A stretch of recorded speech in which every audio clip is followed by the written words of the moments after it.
Hello and welcome to another episode of Rufus Eats Cheese. Today we have the beautiful Bleu d'Auvergne with us. It's been described as the cow's milk equivalent of Roquefort, which is something really to live up to, isn't it?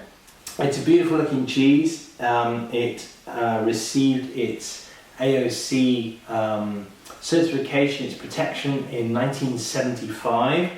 It was originally created in 1850. Someone who was looking for developing a way of getting the blue cheese into the blue vein into the cheese intentionally. First attempts failed, but then obviously, as history shows, it was successful, and loads of blue cheeses now do the same thing. Nowadays, it doesn't have the same blue vein in it as Roquefort. It has the Penicillium glaucum instead, which is a slightly different, slightly milder blue vein. But I'm just going to show you the underside of this. This rind looks extraordinary. It's really pungent. I'm actually getting a hint of ammonia off there, so that is properly ripe.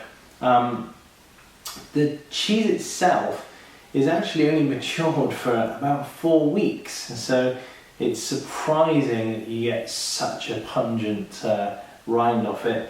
It's available, I believe, in a pasteurised or unpasteurised kind of variety, and this one is unpasteurised, so I'm particularly looking forward to it because you get those extra flavours, I think, in there. It's as you can see, it's soft-ish, but not very soft. It's able to hold its shape just about before it gives way. So I think it's going to be perhaps similar to a Stilton in its texture. It's got that crumb, as you can see here. It's starting to break up a little bit.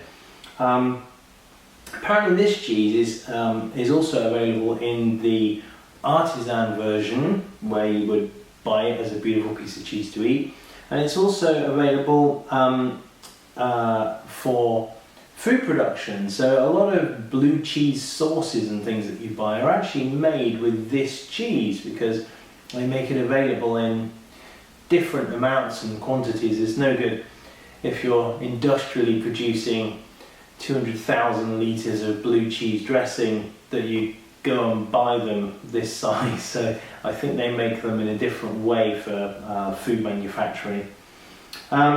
It smells incredible. It has, of all the French cheeses I've had here, and particularly the blue cheeses from around Europe, the Gorgonzola and the Roquefort, this is the most Stilton-like that I have smelt. It really does smell like a piece of Stilton, apart from, as I mentioned, that rind, which looks more like a washed rind. I believe there's herbs and things go into the production of the rind, so I think probably the best thing for us to do is to dive in here and try it. It really is quite strong. I think what I'm probably going to do is cut it here. Yeah, so it's firm. It has a very similar texture and being cut, I think, to Stilton. So it has this yield to it and then a crumbliness, but it's also kind of holding its shape. So I've got a piece there, but it does eventually fail. So let's have a little look. I'm going to try a piece first of all without the rind. So I'm going to just trim that rind off the bottom of there. I'm going to try this piece. Oh wow! Immediately, it's incredibly strong nose. Whew! I'm getting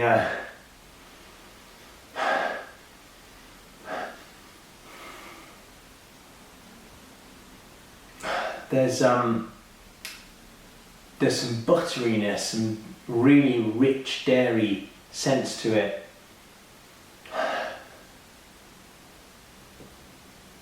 But there's also a really sharp, almost acrid kind of burning as well. Almost edging on ammonia. It's a really pokey scent.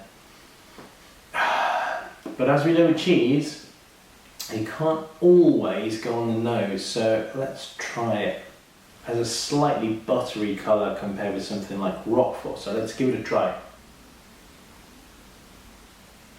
Wow. Straight away,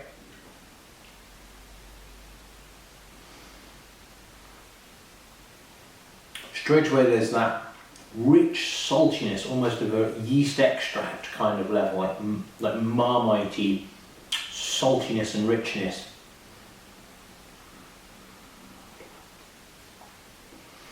And then I'm getting much more animal scents coming through, animal flavours, and then oddly a very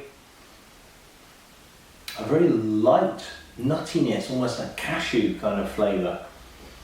Wow, that's really quite something. Let's try another piece. That flavour's still developing actually. I'll just wait a second.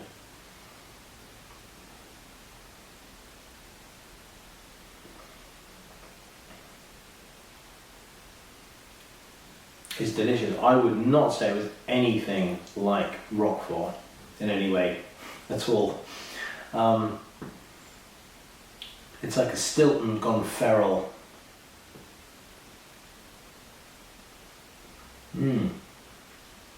There's so much flavour there. It really is. A huge flavour. We're getting sharpness, saltiness.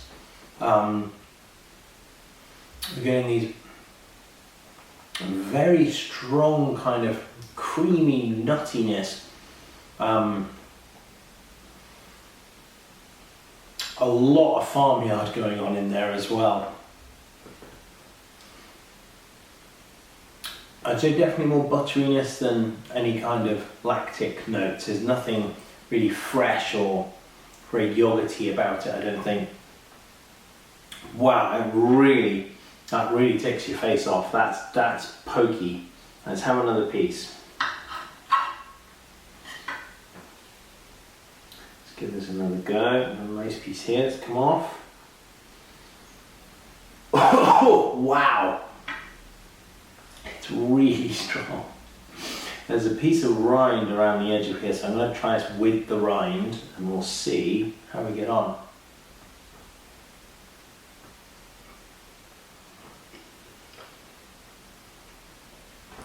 Wow.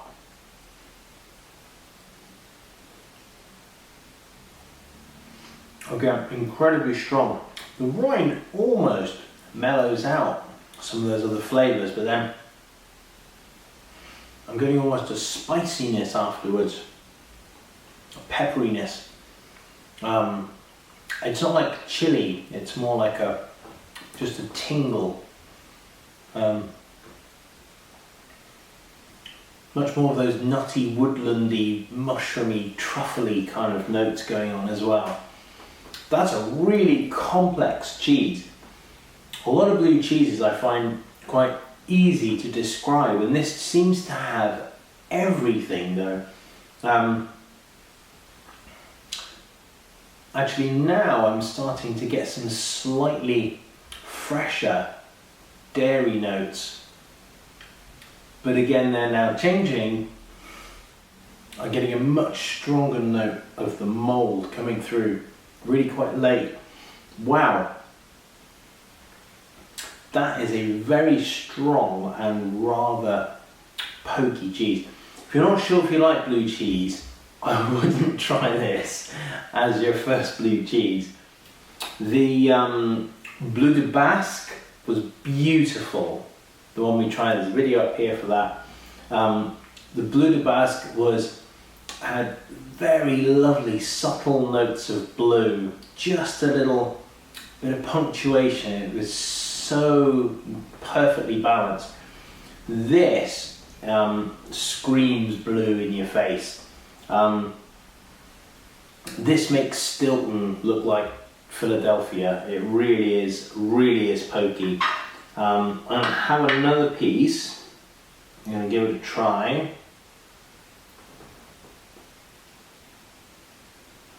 Wow, again, so much going on. There's mushroominess, the truffle flavour, a real richness and saltiness, all those buttery undertones. It's going up the back of my nose as well. I can really sort of smell it almost permeating through my sinuses. It's eating this, it's like an invasion, a little invasion force, which for a cheese that's not really that old, it was only really made for the first time in 1850, so in terms of cheese it's really only a teenager, but it's incredibly pokey. That really has got some character to it. I imagine this would be brilliant with anything that's able to stand up to it, if you like. I'm guessing similar things to Stilton, some nice fruity chutney with a bit of sharpness to it. I imagine would be good. It would cut through. You can have that with a cracker. I don't know that you would taste much of the cracker, to be honest, but nice drop of port or some really full-bodied red would be gorgeous with this, I think. It's such a strong, full, rich blue cheese that I do think perhaps it may not play well with others. If this was on a cheese board and you had this first, I don't know that you would really taste anything else that was on the cheese board. I think you would want to keep this till quite late. The flavour is actually still developing. I'm now getting some quite different notes. My saliva glands have gone bananas, probably trying to figure out what's going on. And I'm getting the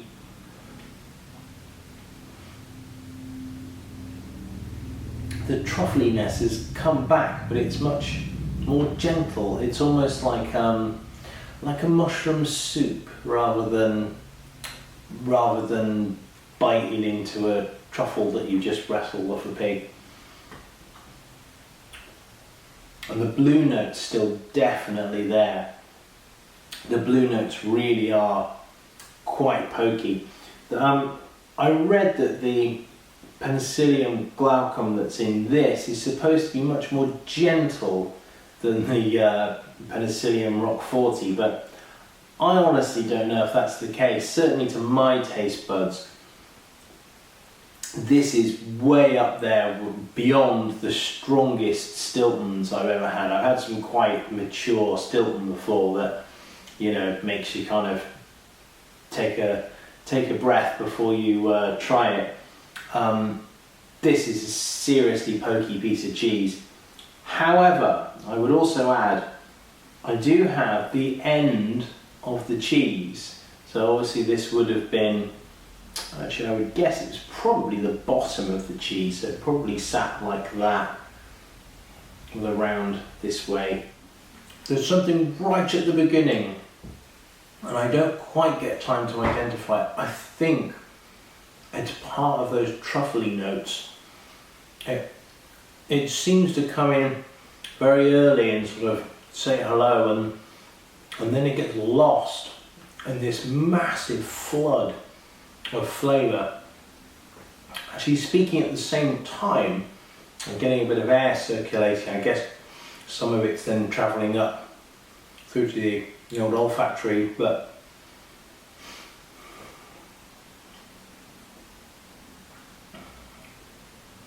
almost a woodiness to it, but I can't think what wood it would be. Like that pine kernel kind of creaminess, along with a really intense flavour of, well, everything really. Everything's dialed up to 11.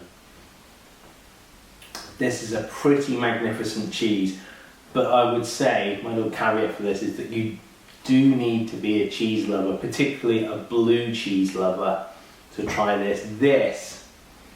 This is a really pokey cheese.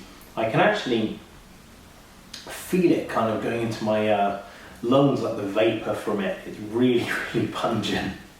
And it's in beautiful condition. It's not that there's anything wrong with it. It also hasn't been wrapped in plastic. We only bought it 2 days ago. It was in beautiful condition, and we bought it from a French cheese seller in Cirencester, who's at the market. If you're watching, by the way, magnificent cheese. It's in lovely condition. There's no dryness to it or anything else. It hasn't been sweating up by the look of it. It's in tip-top condition. But boy, is it pokey. It really is pokey.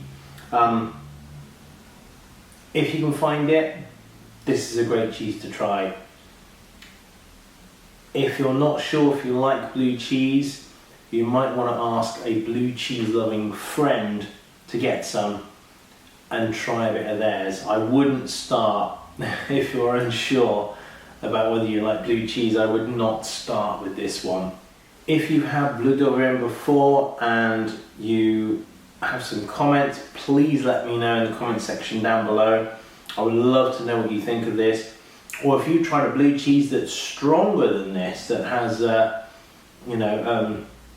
is more in your face than this one is, let me know. I would love to try it. There's a lot of variation with people's taste buds and all these things. So some cheeses that I find particularly strong, others don't find strong, and vice versa. Personally, I struggle with goat cheeses, any kind of goat product at all, goat dairy product. I find incredibly strong, and a friend once told me that he didn't believe that I could tell the difference if I put goat's milk in my tea.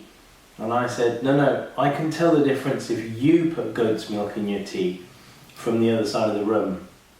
Yeah, there's definitely something in a person's sensitivity. Wonderful cheese, definitely try it. If you're not sure if you like it, get a blue cheese friend to hold your hand while you eat it. But please give it a try. Well done again, France. Another cracking cheese, obviously. I don't think I've ever had a cheese that I was indifferent to. I don't know if this is going to be a regular, because there are so many cheeses that are brilliant that are not quite so sucker punch as this one.